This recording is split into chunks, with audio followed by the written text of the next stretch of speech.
क्या हुआ? जब प्रयागराज महाकुंभ के दौरान एक साधु को गंगा स्नान करने से रोका गया, उसके बाद प्रयागराज के उस गंगा घाट पर जो चमत्कार हुआ, उसे देखकर आपके पैरों तले जमीन खिसक जाएगी। साल 2025 के जनवरी माह में प्रयागराज में सदी का सबसे बड़ा महाकुंभ लगने वाला है। यह महाकुंभ हर 12 साल में एक बार लगता है, यानी इस महाकुंभ का बहुत अधिक महत्व रहने वाला है। गंगा में स्नान करने का बहुत महत्व रहता है। इसी वजह से देश और दुनिया से कई लोग प्रयागराज के इस महाकुंभ में पहुंचने वाले हैं। लेकिन अभी हाल ही में जो घटना सबके सामने निकल कर आ रही है, उसने सभी के होश उड़ा दिए। जहां पर एक साधु महाराज को गंगा नदी में स्नान करने से रोका गया। कोई भी महाकुंभ साधुओं के बिना अधूरा है, क्योंकि यह साधु संतों के आगमन और स्नान से ही संपूर्ण माना जाता है।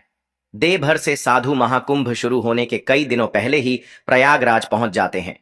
इस घटना की शुरुआत होती है मध्य प्रदेश के महेश्वर में रहने वाले राधानंद जी महाराज से। राधानंद जी महाराज रोजाना सुबह 4 बजे उठकर ठंडे पानी से स्नान किया करते थे और भिक्षा प्राप्त करने के लिए निकल जाते थे। उन्होंने अपने जीवन काल में सांसारिक सुख का त्याग करके कई तपस्याएं की और कई सिद्धियां हासिल की। वे महेश्वर के घाट पर ही निवास करते थे। जब उन्हें प्रयागराज महाकुंभ लगने की खबर मिली, तो वे महाकुंभ में जाने के लिए बहुत उत्साहित थे। वे तकरीबन 1 माह पूर्व महाकुंभ में पहुंचना चाहते थे, क्योंकि वे वहीं पर 2 से 3 महीने बिताना चाहते थे। उनका ऐसा कहना था कि महाकुंभ वह पवित्र समय होता है जहां पर देवी देवता स्वयं उस स्थान पर मौजूद होते हैं। वहां पर तप करना, साधना करना, भगवान का ध्यान कर बहुत ज्यादा फलदायी होता है। अगले दिन सुबह राधानंद जी महाराज जब प्रयागराज पहुंचे तो सुबह के 8:30 बज रहे थे। सुबह सुबह 4 बजे उनका स्नान करने का दैनिक नियम था। उन्होंने सोचा, क्यों ना आज गंगा नदी का पवित्र स्नान किया जाए, और वे प्रयागराज के गंगा घाट पर पहुंच गए। उस स्थान पर गंगा नदी की सफाई का कार्य चल रहा था। राधानंद जी महाराज को यह देखकर बहुत खुशी हुई।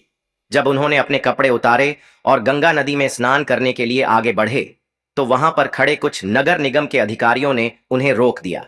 उनका कहना था कि आप अभी स्नान नहीं कर सकते, क्योंकि इस समय साफ सफाई का कार्य चल रहा है। प्रयागराज में रोजाना रात्रि के समय गंगा नदी की साफ सफाई का कार्य किया जाता है, ताकि दिन और शाम के समय यात्रियों को इस कारण कोई मुश्किलें ना हो। राधानंद जी महाराज काफी धैर्यवान थे।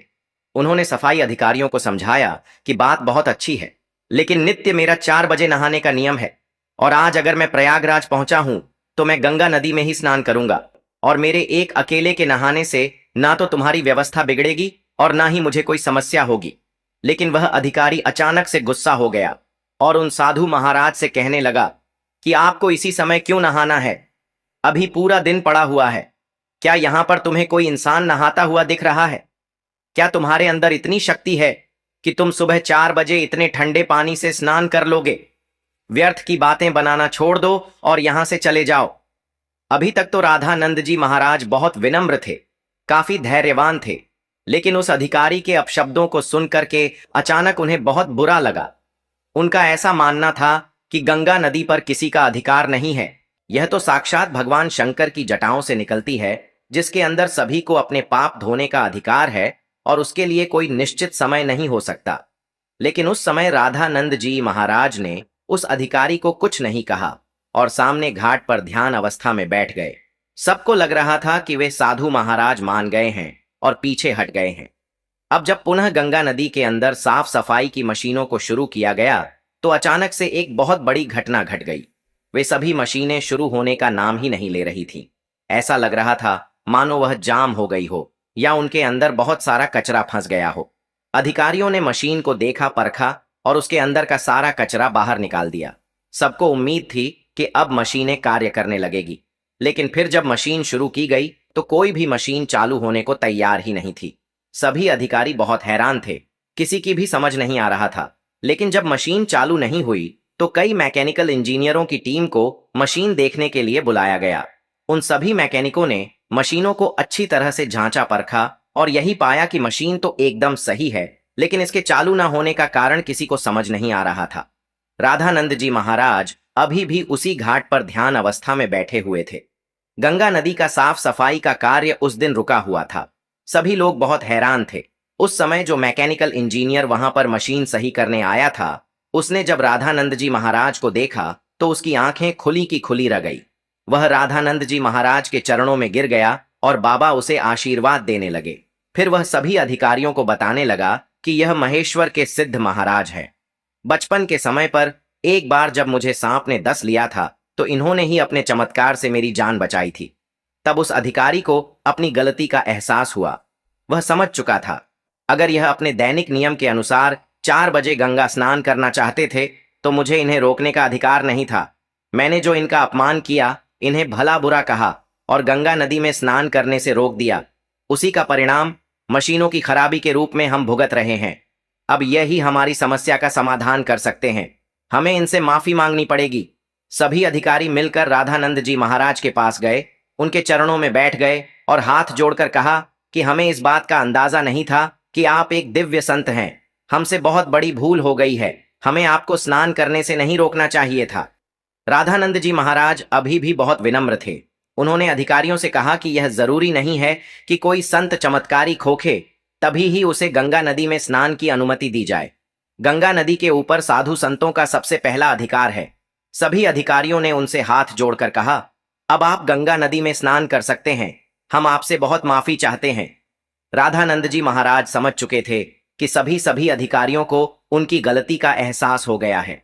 उनका अभिमान दूर हो गया है। उन्होंने विनम्रता पूर्वक उन अधिकारियों से कहा कि तुम चिंता क्यों करते हो? अभी समय कहाँ बीता है? जरा अपनी घड़ी में समय तो देखो, आखिर क्या बजे हैं?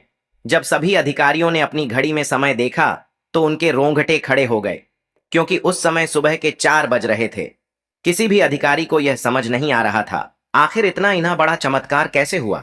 आखिर राधानंद जी महाराज ने अपने चमत्कार से समय को कैसे पलट दिया।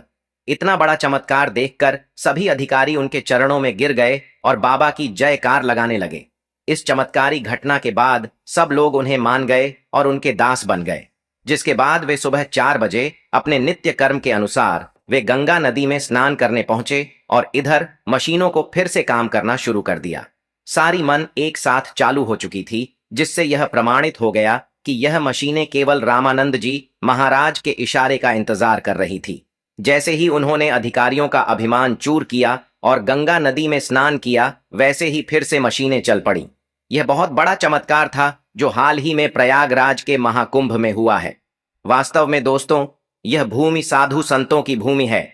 यहाँ पर साधु संतों का न तो अपमान किया जा सकता है और ना ही उन्हें छो समझा जाता है।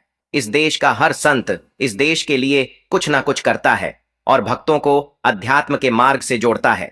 हमें कभी भी उनका अपमान नहीं करना चाहिए और ना ही उन्हें छोटा समझना चाहिए। इस पूरी घटना को लेकर आपके क्या विचार है, हमें नीचे कमेंट बॉक्स में जरूर बताइएगा।